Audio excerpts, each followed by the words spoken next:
3 number, মসজিদ নিয়ে গর্ব না করা। মসজিদ নিয়ে গর্ব না করা। আবু দাউদ শরীফের 449 নম্বর হাদিস। عن أنس رضي الله عنه قال قال رسول الله صلى الله عليه وسلم হযরত আনাস রাদিয়াল্লাহু আনহু থেকে বর্ণিত, তিনি বলেন রাসূলুল্লাহ সাল্লাল্লাহু আলাইহি ওয়াসাল্লাম বলেছেন, ইন্না মিন আশরাতিস সাআহ আইয়াতাবাহান নাসু ফিল মাসাজিদ। কিয়ামতের একটি আলামত হলো মানুষ একে অপরের সাথে মসজিদ নিয়ে গর্ব করবে, অহংকার করবে। মসজিদ নিয়ে গর্ব করবে, অহংকার করবে। শ্রেষ্ঠতম জায়গা হলো মসজিদ। সহিহ মুসলিম শরীফের 671 নম্বর হাদিস। عن أبي هريرة رضي الله عنه قال قال رسول الله صلى الله عليه وسلم হযরত আবু হুরায়রা রাদিয়াল্লাহু আনহু থেকে বর্ণিত, তিনি বলেন রাসূলুল্লাহ সাল্লাল্লাহু আলাইহি ওয়াসাল্লাম বলেছেন, আহাব্বুল বিলাদি ইলাল্লাহি মাসাজিদুহা ওয়া আবগাদুল বিলাদি ইলাল্লাহি আসওয়াকুহা। পৃথিবীর মধ্যে সবচাইতে শ্রেষ্ঠতম জায়গা হলো মসজিদ সমূহ। ওয়া আবগাদুল বিলাদি ইলাল্লাহি আসওয়াকুহা, আর সবচাইতে নিকৃষ্টতম জায়গা হলো বাজার সমূহ। শ্রেষ্ঠতম জায়গা মসজিদ সমূহ। সহিহ ইবনে হিব্বান একটি কিতাব, ওই কিতাবের 3 নম্বর খণ্ড 64 নম্বর পৃষ্ঠা একটি হাদিস এসেছে। عن أبي أمامة رضي الله عنه قال হযরত আবু উমামা রাদিয়াল্লাহু আনহু থেকে বর্ণিত, ইন্না হিবরাম মিনাল ইয়াহুদ সাআলান নবিয়্য সাল্লাল্লাহু আলাইহি ওয়াসাল্লাম ফাকালা ইয়া রাসূলুল্লাহ আইয়ুল বিকাই খায়র। একজন ইহুদি পণ্ডিত নবীজির কাছে আসলো, এসে জিজ্ঞেস করে, রাসূল, পৃথিবীর মধ্যে, দুনিয়ার মধ্যে সবচেয়ে শ্রেষ্ঠতম জায়গা কোনটি? ফাসাকাতা আনহু, নবীজি চুপ রইলেন। এরপর ওই পণ্ডিতকে বললেন, উসকুত, তুমিও চুপ থাকো, হাত্তা ইয়াজিআ জিবরাইল, জিবরাইল আসা পর্যন্ত। তো জিবরাইল আলাইহিস সালাম আসলেন। আসার পর নবীজি প্রশ্ন করলেন, হে জিবরাইল, পৃথিবীর মধ্যে, দুনিয়ার মধ্যে শ্রেষ্ঠতম জায়গা কোনটি? তো জিবরাইল বলে, মাল মাসউলু আনহা বিআলামা মিনাস সাইল, যিনি প্রশ্ন করেছেন, যাকে প্রশ্ন করা হয়েছে, প্রশ্নকারীর চাইতে যাকে প্রশ্ন করা হয়েছে তিনি বেশি জানেন না। অর্থাৎ রাসূল, আপনি যেইভাবে জানেন না পৃথিবীর মধ্যে শ্রেষ্ঠতম জায়গা কোনটি, আমি জিবরিলও জানি না, তবে আমি আল্লাহর কাছে গিয়ে জেনে আসতে পারি। তো জিবরিল নবীজির কাছ থেকে আল্লাহ তাআলার কাছে গেছেন। এরপর আসছেন, আয়েশা বলতেছেন, ইয়া মুহাম্মদ, হে মুহাম্মদ, ইন্নী দানাউতু মিনাল্লাহি দুনুওয়ান মা দানাউতু মিনহু কাত্তু, আমি আজকে আল্লাহ তাআলার এত কাছাকাছি গিয়েছি, ইতিপূর্বে আমি কখনো এত কাছাকাছি যাই নাই। মানে আজকে এই প্রশ্নের জন্য এত কাছাকাছি গিয়েছি, ইতিপূর্বে আমি এত আর কাছাকাছি যাইতে পারি নাই। তো নবীজি প্রশ্ন করলেন যে তুমি আজকে কত কাছাকাছি আল্লাহ তাআলার গিয়েছো? তো জিবরিল বলেন, কানা বাইনি ওয়া বাইনাহু ৭০ আলফা হিজাবিম মিন নূর, আমার মাঝে এবং আল্লাহ তাআলার মাঝে ৭০,০০০ নূরের পর্দা ছিল। মানে এত কাছাকাছি গিয়েছেন, উনি বলতেছেন তারপর ৭০,০০০ নূরের পর্দা মধ্যখানে, মানে এত দূরে থাকার পরও উনি বলতেছেন আমার জীবনে সর্বপ্রথম আল্লাহ তাআলার এত কাছাকাছি এইমাত্র গিয়েছি। তারপর জিবরিল বলেন, আমি আল্লাহকে প্রশ্ন করেছি যে পৃথিবীর মধ্যে শ্রেষ্ঠ জায়গা কি? মুহাম্মদকে প্রশ্ন করেছে একজন ইহুদি পণ্ডিত, তিনি প্রশ্ন করেছেন আমাকে। মুহাম্মদও জানেন না, আমিও জানি না, আপনার কাছে আসছি এটা জানার জন্য। তো আল্লাহ তাআলা বললেন, শাররুল বিকাই আসওয়াকুহা, পৃথিবীর মধ্যে নিকৃষ্টতম জায়গা হলো বাজার সমূহ। ও খায়রুল বিকাই মাসাজিদুহা, আর পৃথিবীর মধ্যে, দুনিয়ার মধ্যে শ্রেষ্ঠতম জায়গা হলো মসজিদ। শ্রেষ্ঠতম জায়গা মসজিদ। প্রশ্ন হতে পারে, বাজারকে কেন নিকৃষ্টতম জায়গা বলা হয়েছে? প্রশ্ন আসে না? বাজারে তো আমরা প্রয়োজনে যাই। হাদিসের ব্যাখ্যায় নিয়ে আসা হয়েছে, বাজারে সাধারণত ব্যবসায়ীরা বেশি বেশি মিথ্যা কথা বলে, লেনদেনে উল্টাপাল্টা করে, বাজারে মানুষ বিভিন্ন গুনাহের প্ল্যান করে, বাজারে অবাধে মানুষ গুনার কায় কারবার করে, মহিলারা, বেগানা মহিলারা বাজারে অবাধে চলাফেরা করে। এজন্য বাজারকে নিকৃষ্টতম জায়গা বলা হয়েছে। কেউ যদি তার প্রয়োজনে যায়, প্রয়োজনে যাওয়ার পরে হাদিসে আসছে, কেউ যদি বাজারে প্রবেশের 2টা দোয়া আছে, এই দোয়াগুলো পড়ে তো সে বাজার করবে, বাজার করে সে বাসায় ফিরবে, আল্লাহ তাআলা তার বাজার করাটাকেও ইবাদত হিসাবে গণ্য করবেন। আপনি বাজারে যাইতেছেন, নিয়ত করেন যে আমার ফ্যামিলির দায়িত্ব আমার উপর, আমি শরীর সুস্থ রাখার জন্য, ইবাদত করার জন্য আমার শরীর সুস্থ থাকা দরকার, আর শরীর সুস্থতার জন্য আমার বাজার ফ্যামিলির যে খরচপাতি আছে, আমার খাবারের জন্য প্রয়োজনীয় যা কিছু তা কিনতে হবে। এই নিয়তে যদি বাজারে যান, আর বাজারে প্রবেশ করার সময় 2টা দোয়া আছে, এই দোয়াগুলো পড়েন, আপনার বাজার করাটাও একটা ইবাদত হিসাবে গণ্য হবে। নাম্বার 1, রাসূলুল্লাহ সাল্লাল্লাহু আলাইহি ওয়াসাল্লাম যখন বাজারে প্রবেশ করতেন এই দোয়াটা পড়তেন, আল্লাহুম্মা ইন্নী আসআলুকা খায়রা হাযিহিস সুক ওয়া খায়রা মা ফিহা ওয়া আউযু বিকা মিন শাররি হাযিহিস সুক ওয়া শাররি মা ফিহা। কি দামি দোয়া! রাসূল দোয়া করতেন, আল্লাহুম্মা ইন্নী আসআলুকা খায়রা হাযিহিস সুক ওয়া খায়রা মা ফিহা। হে আল্লাহ, আমি আপনার কাছে এই বাজারের মধ্যে যত কল্যাণকর জিনিস আছে তার জন্য আপনার কাছে প্রার্থনা করতেছি, কল্যাণকর জিনিসগুলো আমাকে দান করেন। ওয়া আউযু বিকা মিন শাররি হাযিহিস সুক ওয়া শাররি মা ফিহা। আপনার কাছে বাজারে যত অকল্যাণকর বিষয় আছে এবং বাজারে যত খারাপ কাজ আছে এগুলো থেকে আপনি আমাকে হেফাজত করেন। তো আমরা যখন বাজারে প্রবেশ করব এই দোয়াটা পড়ব। 2 নাম্বার, লা ইলাহা ইল্লাল্লাহু ওয়াহদাহু লা শারীকা লাহ লাহুল মুলকু ওয়া লাহুল হামদু ইউহয়ী ওয়া ইউমীতু ওয়া হুয়া হাইয়্যুল লা ইয়ামুত বিয়াদিহিল খায়র ওয়া হুয়া আলা কুল্লি শাইইন কাদির। কেউ যদি বাজারে প্রবেশের সময় এই 2টি দোয়া পড়ে, রাসূল যে বলছেন বাজার সবচেয়ে নিকৃষ্টতম জায়গা, এই নিকৃষ্টতম জায়গার যে সমস্যাগুলো আছে এগুলো থেকে আল্লাহ তাকে হেফাজতে রাখবেন। তো আমরা জানলাম পৃথিবীর মধ্যে শ্রেষ্ঠতম জায়গা মসজিদ। 2 নাম্বার, মসজিদ আল্লাহর সন্তুষ্টির জন্য নির্মাণ করা। সহিহ বুখারী শরীফের হাদিস নাম্বার 662। عن عثمان رضي الله عنه قال قال رسول الله صلى الله عليه وسلم। হযরত উসমান রাদিয়াল্লাহু আনহু থেকে বর্ণিত, তিনি বলেন রাসূলুল্লাহ সাল্লাল্লাহু আলাইহি ওয়াসাল্লাম বলেছেন, মান বানা লিল্লাহি মাসজিদা বানাল্লাহু লাহু বাইতান ফিল জান্নাহ। যে ব্যক্তি দুনিয়ার জীবনে আল্লাহর সন্তুষ্টির জন্য মসজিদ নির্মাণ করবে, আল্লাহ তাআলা তার জন্য বেহেশতের মধ্যে একটি ঘর নির্মাণ করবেন। দুনিয়াতে আপনি মসজিদ নির্মাণ করবেন, জান্নাতে আল্লাহ তাআলা আপনার জন্য একটি ঘর নির্মাণ করবেন। তো 2 নাম্বার হলো মসজিদ আল্লাহর সন্তুষ্টির জন্য নির্মাণ করা। 3 নাম্বার, মসজিদ নিয়ে গর্ব না করা। মসজিদ নিয়ে গর্ব না করা। আবু দাউদ শরীফের 449 নম্বর হাদিস।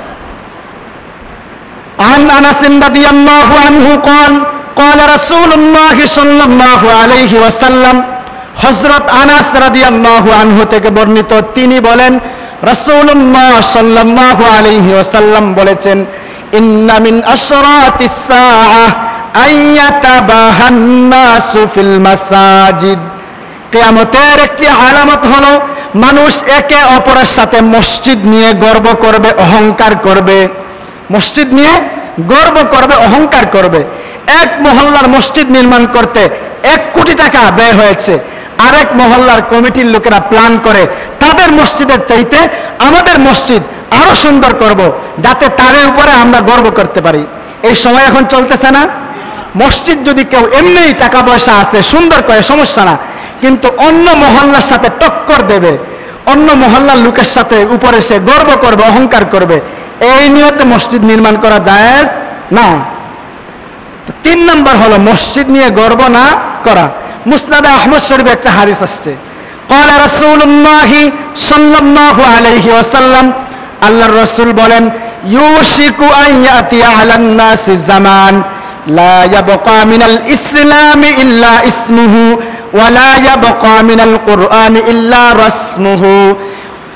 অচিরেই মানুষের সামনে এমন একটা যুগ আসবে, সেই যুগে মানুষের মাঝে ইসলাম বলতে শুধুমাত্র নামটাই থাকবে, নামে ইসলাম, কামে কোনো কিছু থাকবে না।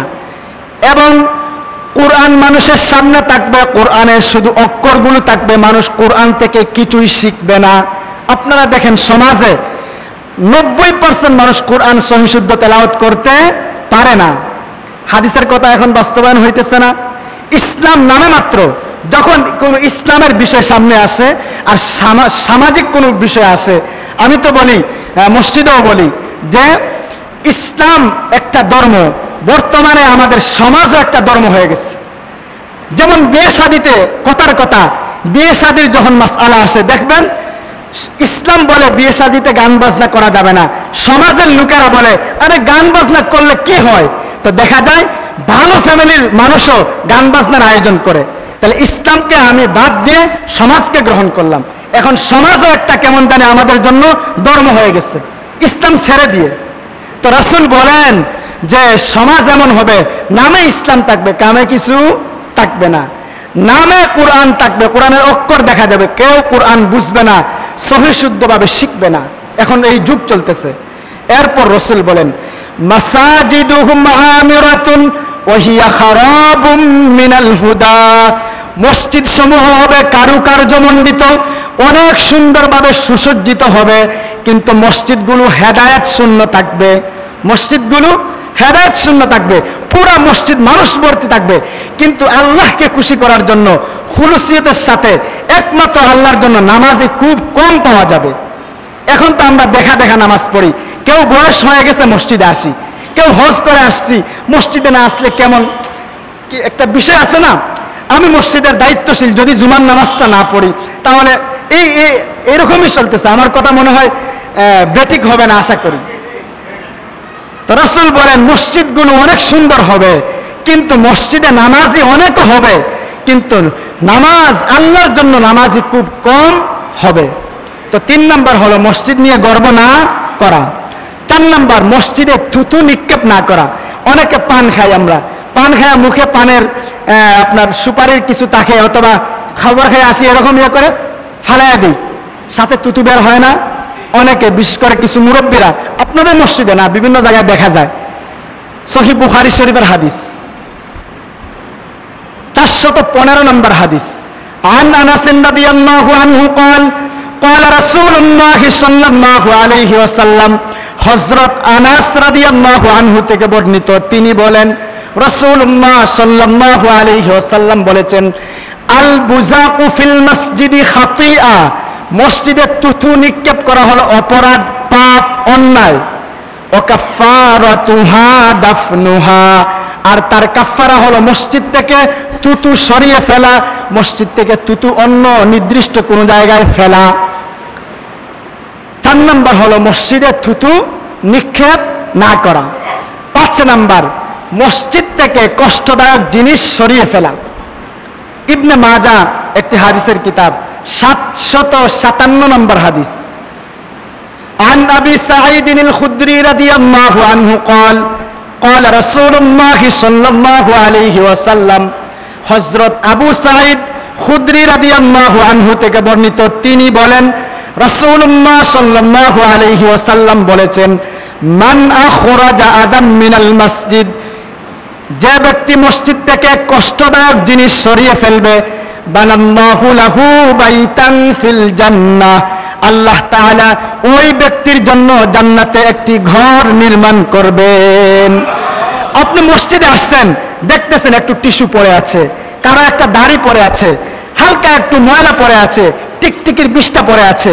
আপনি ইমাম সাহেবকে খুঁজবেন না, মুয়াজ্জিনকে খুঁজবেন না যে ইমাম সাহেব এই জায়গায় টিস্যু পড়ে আছে, মসজিদ ঝাড়ু দেন নাই। এটা কি ইমাম সাহেবের কাজ? আফসোসের বিষয়। মসজিদে আসবেন, আপনি মসজিদে আইসা দেখছেন কারো একটা চুল পরে আছে, একটা দাড়ি পরে আছে, অথবা টিকটিকির বিষ্ঠা পরে আছে, কোনো ময়লা পরে আছে, আপনি আল্লাহকে খুশি করার জন্য যদি এটা সরাইয়া ফেলেন, আল্লাহ আপনার জন্য জান্নাতে একটা ঘর নির্মাণ করবেন। কি আজীব আমল! আজকে থেকে পারবো না ইনশাআল্লাহ? তাহলে 5 নাম্বার হলো মসজিদ থেকে কষ্টদায়ক জিনিস সরিয়ে ফেলা। 6 নাম্বার মসজিদকে পরিষ্কার পরিচ্ছন্ন রাখা। মসজিদকে পরিষ্কার পরিচ্ছন্ন রাখা। আবু দাউদ শরীফের হাদিস।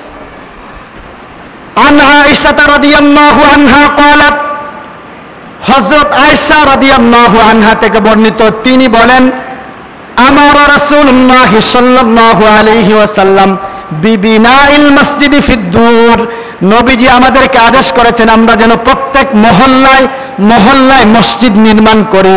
ওয়া আইয়ুনাজ্জাফা ওয়া ইউতায়্যাবা, আর আমরা যেন মসজিদকে পরিষ্কার পরিচ্ছন্ন রাখি এবং মসজিদকে সুগন্ধিময় করে রাখি। নবীজি আদেশ করেছেন মহল্লায় মহল্লায় মসজিদ নির্মাণ করা এবং মসজিদ পরিষ্কার পরিচ্ছন্ন পরিপাটি রাখা, মসজিদকে সুগন্ধিময় করে রাখা। মহল্লায় মহল্লায় মসজিদ কেন নির্মাণ করবেন? প্রত্যেক মহল্লায়, হাদিসের ব্যাখ্যায় আসছে, মহল্লায় মহল্লায় মসজিদ নির্মাণ করলে কয়েকটা ফায়দা। 1 নাম্বার ফায়দা, যেই মহল্লায় মসজিদ নির্মাণ হবে ওই মহল্লার লোকেরা জামাতের সাথে নামাজ আদায় করতে পারবে। 2 নাম্বার, কয়েক মহল্লায় যদি একটা মসজিদ হয় তো দেখা যায় জামাতে নামাজ পড়তে কষ্ট হয়ে যায়, আর প্রত্যেক মহল্লায় যদি মসজিদ হয় তাহলে সবাই স্বাচ্ছন্দ্যের সাথে নামাজ আদায় করতে পারবে। 3 নাম্বার, যদি কয়েক মহল্লায় একটা মসজিদ হয়, আমাদের যে ইমান কিছু দুর্বল ইমানদার আছে, সবাই কিছু ইমানদার আছে তারা বলবে, আহারে মসজিদ অনেক দূর, ইসলাম তো এত কঠিন না, এত দূরে গিয়ে নামাজ পড়ার দরকার নাই, বাসায় নামাজ আদায় করে ফেলি। এজন্য রাসূল বলছেন কারো অলসতার কারণে নামাজ মসজিদে গিয়ে নামাজে জামাতে শরিক হবে না, এজন্য সে বিরাট সওয়াব থেকে মাহরুম হয়ে যাবে। অথবা একসাথে কয়েক মহল্লার নামাজ যদি এক মসজিদে হয় সবাই নামাজ পড়তে কষ্ট হয়ে যাবে।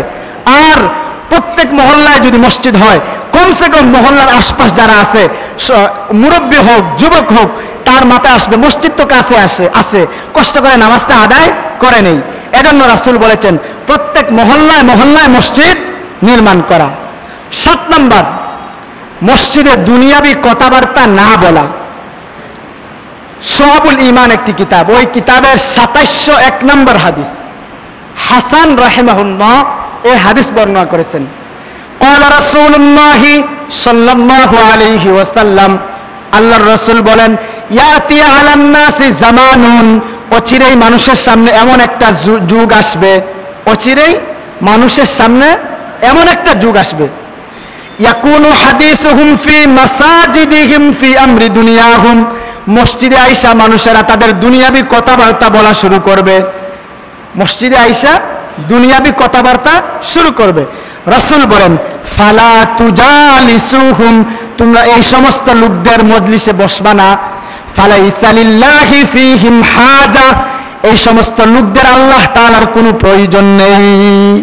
মসজিদে এসে যারা দুনিয়াবি কথাবার্তা বলে, রাসূল বলেন এই সমস্ত মুসল্লিকে কাছে বসবে না, এই সমস্ত মুসল্লিদের আল্লাহ তাআলার কোনো প্রয়োজন নাই।